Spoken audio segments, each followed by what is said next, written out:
So I'm going to move on and talk about the first of the intuitive preference, the extroverted intuitive function, ENTP, ENFP. I can relate to this one, being an ENTP myself, or what we refer to as the performer striving style. Now, we perform Valentine's Day like pretty much any other time of the year.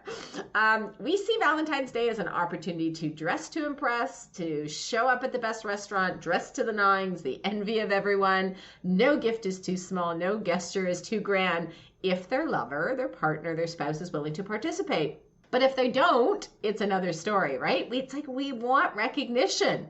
And if their partner doesn't want to participate, neither will they, right? So it's either I'm all in or I'm all out, right? Depending on, well, I can do that depending on what my partner's going, and having to remember that I do it for me or do it for us, and it doesn't have to be about what he happens to decide, right?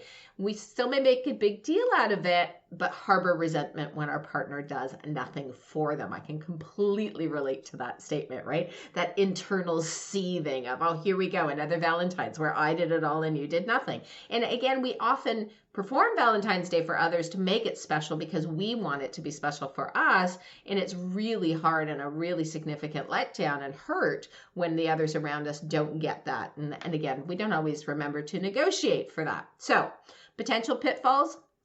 Performers, the ENTPs, ENFPs can be so concerned about their image that they're disappointed that they didn't get the recognition on Valentine's Day that they were going for, right? That special thing. I'm just going to add a little story in here. My husband, because, he does it more out of a sense of duty, which we'll talk a little bit later. And he'll show up for Valentine's Day with roses, even though they are my least favorite flower. And every year I tell him the same thing. And the next year he still goes out and buys me roses.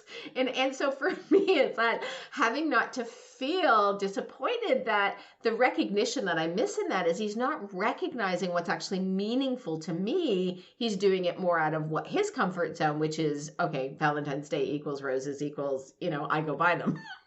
So at least he buys me something, right? But anyway, we have some fun with it now because it's, you get into a little bit of these patterns. As Anne said, we mature our relationship, right? And so, starting to think about our expectations and what works for both of us. It works for him, and ultimately it works for me because he is doing something special for me, right?